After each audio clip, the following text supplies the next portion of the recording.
Donc l'intervention commence toujours par l'ostéotomie tibiale de validation. Dans le cadre d'une gonarthrose fémoro-tibiale interne, commence toujours par un temps arthroscopique. Ce temps arthroscopique permet de confirmer les données de la radiologie, de temps en temps de l'IRM, mais surtout d'avoir une idée très claire et précise et objective et réelle de l'usure. Sur ce genou, on voit bien qu'il y a une usure fémoro-patellaire.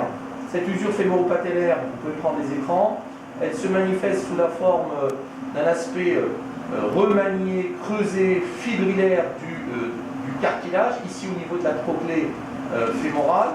On peut dire que c'est une chondropathie grade 2, voire même 3 par endroit. Elle permet également d'aller visualiser la rotule avec, à ce niveau-là, l'absence d'arthrose. Donc, le premier temps, c'est un temps souvent d'exploration. Le deuxième temps est un temps souvent qui comprend une petite synovectomie, souvent au niveau du compartiment fémoro-patellaire et antérieur, à l'aide du shaver. L'expérience est que les radiographies sont toujours en retard par rapport à l'importance de l'arthrose. De plus, chez cette patiente, il semblerait qu'il y ait des kystes au niveau du ligament croisé antérieur. Personnellement, je ne pense pas. Comme vous pouvez le voir, il existe une arthrose manifeste, essentiellement au niveau condylien interne, ici, en zone portante. Donc, à l'aide du palpeur, on voit très bien le ménisque interne et surtout l'aspect chevelu, l'aspect remanié, avec des zones très arthrosiques en zone portante du condyle fémoral interne et des lésions en regard moins importantes au niveau du plateau tibial interne.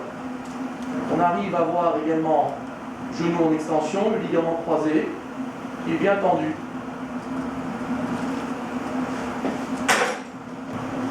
Le ménisque a l'air un aspect satisfaisant. On voit très bien cette arthrose sur des radiographies qui montraient une usure, mais pas aussi importante. Donc, avoir une idée claire de l'importance de l'arthrose permet au final de bien classer et de donner un stade d'importance réelle à l'arthroscopie. 90 degrés, s'il te plaît, je vous plie. Donc par la suite, on explore de nouveau le ligament croisé antérieur, qui a l'air d'allure satisfaisante. Shaver. On continue notre temps de nettoyage arthroscopique.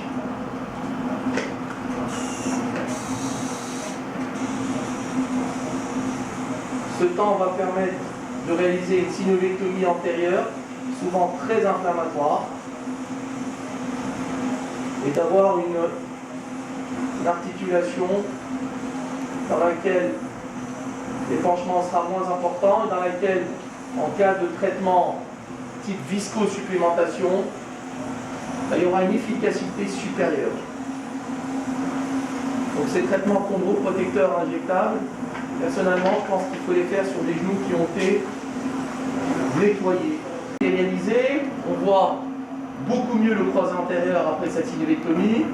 On voit beaucoup mieux les lésions arthrosiques, avec ici quasiment une zone de mise à nu de l'os sous-chondral. Donc on peut dire que c'est une chondropathie grade 4. On voit très bien le cartilage qui a totalement disparu. Regardez bien ici, avec complètement des zones où il y a quasiment un clapet cartilagineux sur le condyle fémoral. Excellente indication. La synoviale a été enlevée, le croisé postérieur qui est sain et le croisé antérieur qui est d'allure satisfaisante. Avec, bien évidemment, le compartiment fémoro-tibial externe où on n'objective aucune lésion fémorale, condylienne externe. Lors de la mise en clavote, on voit très très bien qu'il n'y a quasiment aucune lésion sur le compartiment fémoro-tibial externe avec ce petit repli méniscal externe qu'on appelle le signe de la vague qui prouve qu'il n'y a aucune lésion méniscale externe. Dès que vous voyez ce petit repli, c'est que le ménisque externe est sain. On voit très bien ici le hiatus poplité, le fameux hiatus anatomique, en dessous et au-dessus. On voit très bien ici. D'accord?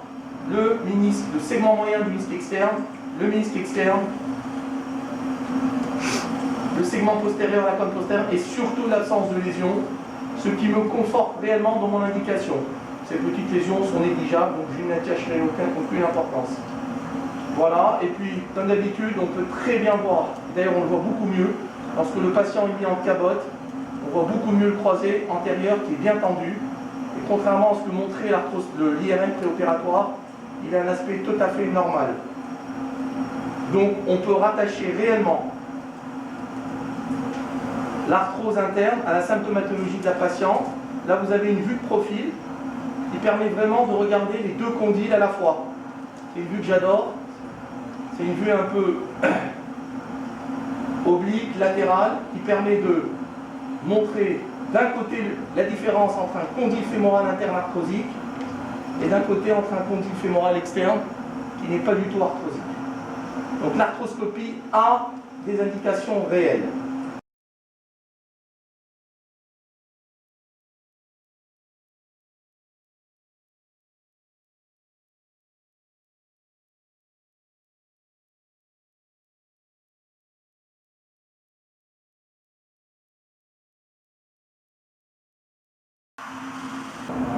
Donc une fois l'ostéotomie réalisée, une cale métallique provisoire est mise en place, toujours mise en arrière afin de ne pas inverser la pente tibiale.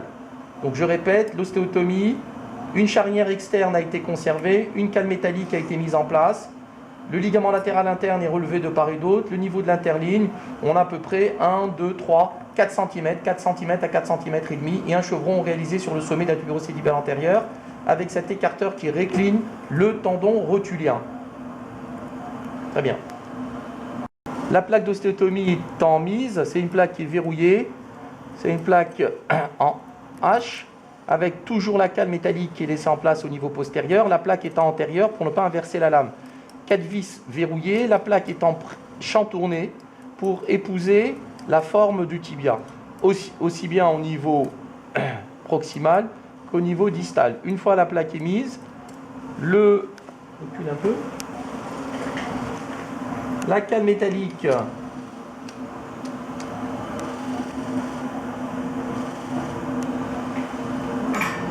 est enlevée et vous pouvez apprécier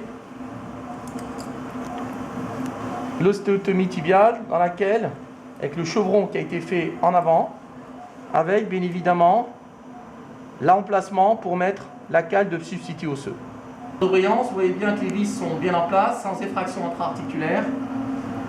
Avec, vous pouvez filmer là le membre, tu peux filmer le membre, avec une correction qui est bien en valgus, genou en extension, on voit bien le génuvalgum. La correction s'est faite de à peu près 7 degrés, donc on se dirige vers un génuvalgum de 4 à 5 degrés, pour une valeur qui doit être comprise entre 3 et 6 degrés, puisque la principale cause d'échec étant l'hypocorrection, en plus du degré d'arthrose préopératoire.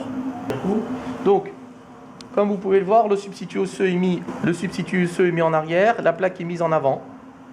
C'est un substitut qui a été impacté en force et qui est tout simplement affleurant par rapport à la métaphyse tibiale. J'ai pour habitude de laisser toujours un petit débord pour augmenter la solidité du montage. Une fois la cale de substitut osseuse mise, l'appui sera différé d'à peu près 3 semaines avec une rééducation immédiate.